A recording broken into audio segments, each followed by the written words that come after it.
Welcome students. कक्षा 10 गणित के अंदर हम कर रहे थे बहुपद। हमने बहुपद की पहले वीडियो के अंदर कैसे हम शून्यांक ज्ञात करते हैं और कैसे उन शून्यांकों और जो गुणनांक है उसमें संबंध की सटीकता की हम जांच कर रहे थे, वो हमने देखा।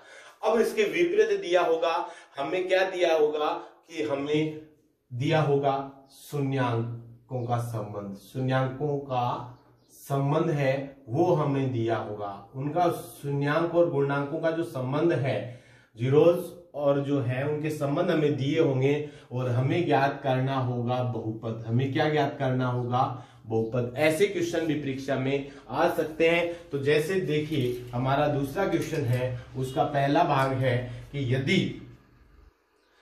यदि बहुपद के शून्यांकों का योग, शून्यांकों का योग है -3 व शून्यांकों का गुणा वो है +2, तो बहुपद ज्ञात करो। ऐसे क्वेश्चन परीक्षा में आ सकते हैं। यानी हमें दे रखा है शून्यांकों का योग और शून्यांकों का गुणा, -3 और 2 है, तो बहुपद ज्ञात कीजिए। तो घबराने की आवश्यकता नहीं है, बिल्कुल सिंपल सा होगा। आपको परीक्षा में प्रश्न में दे क्या रखा है कि शून्यांकों का योग यानी अल्फा प्लस बीटा, क्या लिख दोगे? अल्फा प्लस बीटा बराबर क्या है? -3। और शून्यांकों का गुणा, क्या बताया इसने? शून्यांकों का गुणा यानी अल्फा इंटू बीटा बराबर आपको क्या दे दिया? 2। ये चीजें दोनों दे रखी हैं। अब इसके आधार पर हम क्वेश्चन को क्या कर सकते हैं? बिल्कुल आसानी से हल कर सकते हैं। कैसे करेंगे कि हमने मान लिया कि जो अल्फा और बीटा शून्यांकों का जो योग है वो कितना आ रहा है? जो हमारा बहुपद होता है वो किस रूप में होता है? भी बहुपद होता है ax² plus bx plus c। ये होता है एक बहुपद। ये क्या होता है? एक बहुपद होता है नहीं।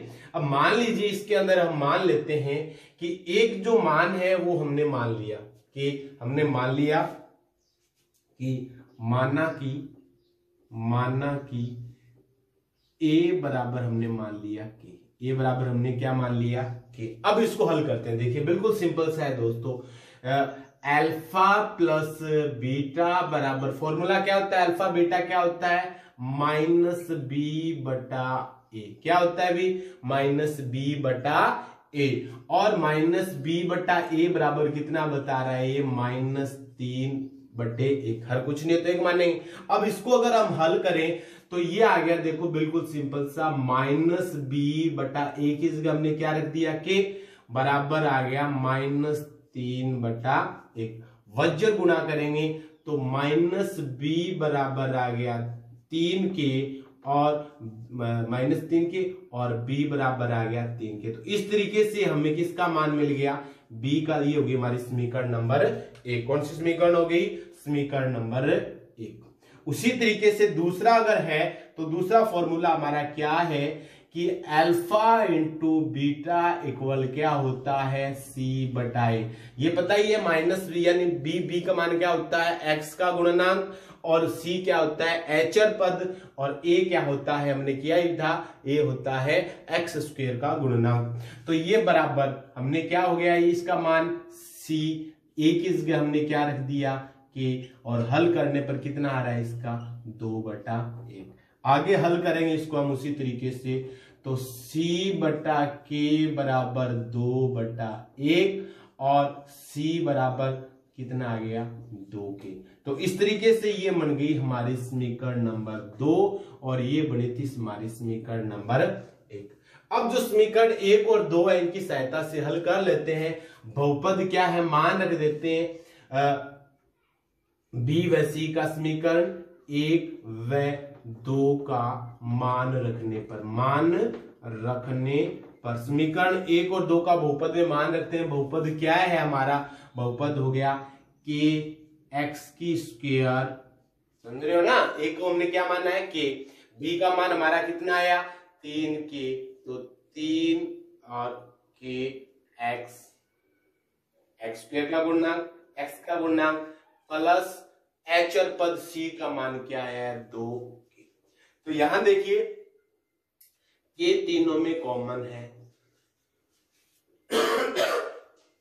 बिल्कुल सिंपल सा स्टूडेंट्स, ये तीनों में कॉमन है। बच क्या गया यहाँ पे, यहां बच गया एक्स स्क्वायर, यहां बच गया प्लस का 3x, यहां बच गया प्लस का 2। तो इस तरीके से इस बहुपद है, इस जो बहुपद आएगा हमारा वो क्या आ जाएगा, ये बहुपद आ जाएगा हमारा, बिल्कुल सिंपल सा है। अगर हमें 2 और -3 और 2 दे रखा है तो x square plus 3x plus 2 ये हो जाएगा आपका क्या चीज, अब बहुपद। क्या हो जाएगा भाई, बहुपद। बिल्कुल सिंपल से स्टूडेंट्स, एक बार फिर मैं रिपीट करूंगा दोबारा, आप देखिएगा क्या दे रखा है प्रश्न में और हमें क्या ज्ञात करना है। तो हमें प्रश्न में दे रखा था कि यदि शून्यांकों का योग -3 और शून्यांकों का गुणा 2 है तो वो बहुपद ज्ञात करो। बिल्कुल सिंपल से, अलग से करने की कुछ आवश्यकता नहीं है। हमें दिया हुआ क्या है कि शून्यांकों का योग, शून्यांकों का योग फॉर्मूला क्या होता है, अल्फा प्लस बीटा बराबर बता रखा है -3। दूसरा बता रखा है कि शून्यांकों का गुणा करो, अल्फा इंटू बीटा को मल्टीप्लाई किया तो ये आ गया कितना 2। तो ये दोनों चीज दे रखी है। अब हमें पता है कि जो बहुपद होगा वो इस रूप में होगा ax square plus bx plus c। अब हम मान लेते हैं इसमें कि a जो है उसका मान हमने मान लिया k, a का मान हमने क्या मान लिया k। अब आप इसको बहुपद में रखते हैं कि अल्फा प्लस बीटा बराबर क्या होता है -b/a, यानी x का गुणनांक बटे x स्क्वायर का गुणनांक।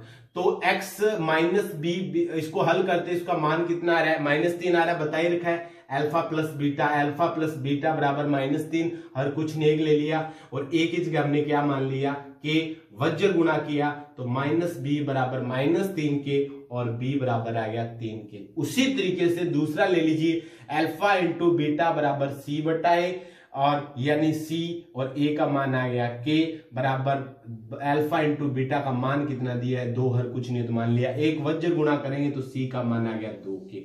अब जो समीकरण 1 और 2 है उसको हमने बहुपद में रखा। बहुपद क्या है कि एक्स स्क्वायर प्लस, ये तो a हो गया ना, b का मान आया 3 के, c का मान हमारा आया 2 के, हो गया। अब तीनों में k कॉमन आ गया, k क्या आ गया कॉमन, बच क्या आ गया एक्स स्क्वायर 3x प्लस 2। ये आपका क्या हो जाएगा बहुपद, जिसके शून्यांकों का योग -3 और शून्यांकों का गुणा कितना है +2। तो बिल्कुल सिंपल सा स्टूडेंट्स, इस तरीके से हम इसको हल कर सकते हैं। मान लीजिए अन्य क्वेश्चन भी आपको दिए गए हो, अन्य क्वेश्चन भी आपको दिए हो सकते हैं। जैसे मान लीजिए क्वेश्चन दे रखा हो कि यदि शून्यांकों का योग √2 है और गुणा इसका 1/3 है तो बहुपद ज्ञात कीजिए। वही तरीका, आपका जो बहुपद होगा वो क्या होगा भी, बहुपद आपका किस रूप में होता है भी, बहुपद होगा ax square plus bx plus c, इसी रूप में होता है ना बहुपद आपका ax square plus bx plus c।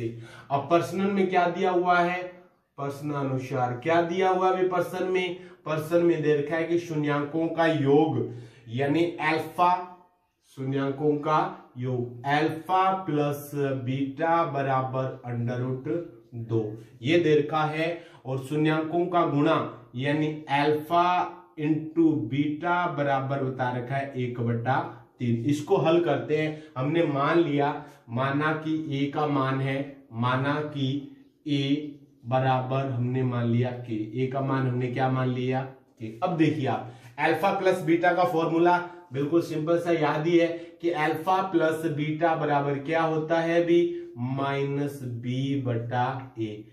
बराबर क्या बता रखा है आपको √2, हर कुछ नहीं तो क्या मानेंगे 1। अब मान रख दीजिए आप -b/k, एक ही जगह क्या लेना है हमें k लेना ना, बराबर √2/1। वज्र गुणा करेंगे, क्या करेंगे वज्र गुणा करेंगे तो -b, माइनस रखते हैं ना, तो -b बराबर क्या आ जाएगा, -b की जगह अगर हम रखेंगे तो -b की जगह जो मान आएगा वो रख देंगे, तो -b का मान कितना आ गया √2। 2 के और b का मान आ जाएगा -√2 के। तो ये चीज आ गई हमारी b का मान, ये चीज क्या आ गया अभी हमारा b का मान हो गया। उसी तरीके से दूसरा भाग लेते हैं alpha into beta. Alpha into beta बराबर क्या होता है भी c/a, और इसका मान कितना बताया इसने 1/3। हल किया, a का मान हमने क्या माना है, ये देखिए a का मान क्या माना हमने के बराबर 1/3, आपस में वज्र गुणा करेंगे तो ये आ गया हमारा 3c बराबर k, और c बराबर आ गया k/3। ये हो गई हमारी समीकरण नंबर 2। ये समीकरण नंबर 1 थी और ये होगी समीकरण नंबर 2। अब वही तरीका, इसको हम बहुपद में a b c में मान रखते हैं। समीकरण 1 व 2 को बहुपद ax² + bx + c में रखने पर रख दीजिए आप, रखने पर बिल्कुल सिंपल सा होगा दोस्तों। कैसे होगा, मान रख दीजिए। a का मान हमने क्या माना है k, तो ये हो गया kx हो गया ना, प्लस b का मान क्या है माइनस है ना, तो लगा देंगे -√2 के, ये तो हो गया b का मान और ये हो जाएगा x हो गया ना। उसी तरीके से c का जो मान है वो क्या आया है, c का मान +c यानी k/3। तो सबसे पहले k कॉमन ले लेते हैं, तो k कॉमन लेने के बाद जो संख्या बच गई वो हमारी क्या संख्या बच गई, वो बच गई हमारी x² -√2 के + 1/3, ये बच गया। अब इसको आगे हल करेंगे तो बिल्कुल सिंपल सा हो जाएगा। 3 इसमें लघुत्तम ले लेते हैं, 3x² -3√2 के और प्लस में 1। तो इस तरीके से ये जो आपका बहुपद होगा वो क्या आ गया, 3x² -3√2 x होगा या सॉरी क्या होगा x, तो ये तो कॉमन ही आ गया ना, यहाँ x बच गया, तो 2x प्लस में 1, ये हो जाएगा वो आपका बहुपद। कौन सा बहुपद होगा, वो बहुपद जिसका जो शून्यांकों का योग है वो √2 है और शून्यांकों का जो गुणा है वो कितना होगा, शून्यांकों का गुणा 1/3। इस तरीके से ऐसे क्वेश्चनों को हल हम कर सकते हैं। मान लीजिए क्वेश्चन आपको अन्य कोई एक एग्जांपल और लीजिए, आपको एग्जांपल दे रखा है, जैसे इसका क्वेश्चन में दे रखा है दूसरे का जो अपना अध्याय 3.1 जो एक्सरसाइज चल रही है उसी में क्वेश्चन है कि यदि शून्यांकों का योग 0 और इसका मान कितना हो, √5 कितना हो, √5 हो, तो वो क्या होगा, वही तरीका सेम मान के चलेंगे हम। सेम वही तरीका हमने मान लिया कि बहुपद है वो क्या है, वो है ax² + bx + c। बहुपद ये है, हमने मान लिया, मानना कि a बराबर है, a का मान हमने मान लिया कि a का मान हमने क्या मान लिया कि a बराबर k मान लिया हमने। अब देखो क्या करोगे आप, वही तरीका अल्फा प्लस बीटा बराबर 0 और अल्फा इंटू बीटा बराबर √5 हल करते हैं इसी को। इसी तरीके से हम जैसे पहले किया था वही तरीका बिल्कुल सिंपल सा, क्या होगा कि अल्फा प्लस बीटा यानी -b/a बराबर 0/a, कुछ नहीं है तो 0 मानेंगे, हो गया। और ये आ गया अभी -b बटे में k बराबर 0, तो -b बराबर 0। b का मान कितना आ गया अभी आपका 0, b का मान कितना आ गया, बिल्कुल सिंपल से। अब उसी तरीके से दूसरा भाग हम देखते हैं। समीकरण नंबर 1 होगी आपकी, दूसरा भाग में अल्फा इंटू बीटा यानी c/a बराबर √5, हर कुछ नहीं होगा तो 1 मानेंगे, ये हो गया c/k बराबर √5/1, वज्र गुणा करेंगे तो c बराबर आ गया √5 के। समीकरण नंबर 2 ये समीकरण हो गई और ये हमारी क्या होगी, दोनों समीकरण होगी। अब दोनों समीकरणों से आगे हम वही मान ज्ञात कर लेते हैं, इसको रखते हैं ax² + bx प्लस सी। तो a की जगह तो क्या आ गया हमारा, a की जगह k, तो ये हो गया हमारा k x square plus b का मान कुछ है ही नहीं और c का मान है √5k। हो गया, k से k कट गया, क्या बहुपद बच गया आपका, बहुपद बच गया भाई एक्स स्क्वेयर प्लस √5। ये आपका क्या होगा, बहुपद। क्या होगा भाई आपका बहुपद, एक्स स्क्वेयर प्लस √5। क्या होगा, एक्स स्क्वेयर प्लस √5। अब दोनों को जोड़ोगे तो क्या आएगा, 0 आता है और गुणा करते हैं शून्यांकों का आपस में, हम क्या करते हैं, गुणा कर रहे हैं, तो क्या आ रहा है आपका √5। समझ में आ गया, c बटा a ये हो गया √3, c बराबर √5 और के दोनों को मल्टीप्लाई करोगे, दोनों शून्यांकों को गुणा करोगे तो √5 आ रहा है। ठीक है, इस तरीके से बहुपद हो जाएगा x की स्क्वायर प्लस √5। ऐसे क्वेश्चन परीक्षा में आए तो हम आसानी से हल कर सकते हैं। एक क्वेश्चन आपने एक्सरसाइज में एक और दिया हुआ है, क्या दे रखा है कि यदि, ध्यान से समझिएगा, इंपॉर्टेंट क्वेश्चन है, यदि x square minus 8x plus k ये अगर बहुपद है और है बहुपद है, क्या ये बहुपद है, यदि इसके शून्यांकों के वर्गों का योग, शून्यांकों के वर्गों का योग कितना है, 40 है, तो k का मान ज्ञात करो, यानी हमें c का मान इसमें ज्ञात करना है। ये क्वेश्चन है, तो दिया हुआ क्या है वो देख लो कि ये हमें बहुपद दे दिया, ठीक है, और इसमें शून्यांकों के वर्गों का योग 40 दे रखा है, ये आप ध्यान रखोगे, शून्यांकों के वर्गों का योग 40 हमें दे रखा है। तो अब देखिए जो शून्यांक है उसके वर्गों का योग कैसे लिखेंगे, हम लिखेंगे अल्फा प्लस जो अल्फा की स्क्वायर वर्गों का योग और बीटा की स्क्वायर, ये आएगा। और ये कब आएगा कि यदि हमें, हमारे सामान्यतः हमें पता है कि शून्यांकों का योग, तो हमें फॉर्मूला पता है शून्यांकों का योग का, क्या होता है, अल्फा प्लस बीटा बराबर क्या होता है, -b बटा ये तो हमें पता है ना, -b बटा a। अब हम क्या कर सकते हैं कि हमें a अल्फा स्क्वायर और बीटा स्क्वायर की आवश्यकता है, इसलिए हम दोनों पक्षों का ले लेते हैं वर्ग। क्या ले लेते हैं, दोनों पक्षों का वर्ग, और लिख देंगे दोनों पक्षों का वर्ग लेंगे तो अल्फा प्लस बीटा की स्क्वायर आ जाएगी, अल्फा प्लस बीटा की होल स्क्वायर बराबर -b बटा a का होल स्क्वायर। हो गया, और लिख देंगे दोनों पक्षों का स्क्वायर लेने पर, दोनों पक्षों का वर्ग लेने पर, दोनों पक्षों का स्क्वायर लेते हैं तो a, ये हो गया हमारा a प्लस b का स्क्वायर, ये क्या हो गया, a प्लस बी स्क्वायर बराबर a square plus b square plus 2ab, यही होता है ना।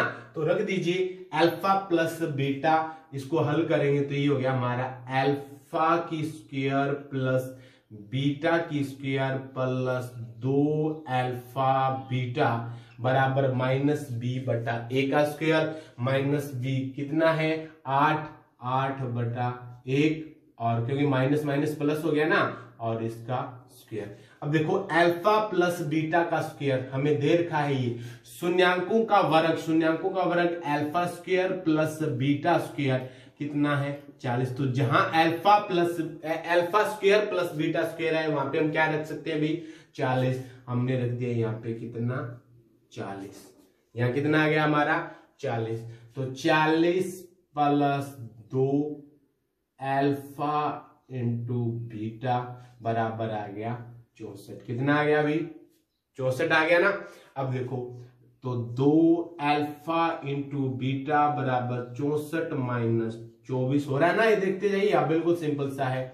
हल करेंगे तो 2 अल्फा इंटू बीटा बराबर आ गया, टोटल 40 घटाएंगे ना 24, कितना आ गया भाई 24। और अल्फा इंटू बीटा अगर हल करेंगे तो अल्फा इंटू बीटा बराबर आ गया 24/2 यानी 12। ये क्या आ गया हमारा अल्फा इंटू बीटा। अब मान रखते हैं अल्फा इंटू बीटा बराबर होता है C/A, होता है कि नहीं। अल्फा इंटू बीटा बराबर C/A होता है। तो ये हो गया हमारा अल्फा बटे बीटा बराबर 12 आ रहा है ना।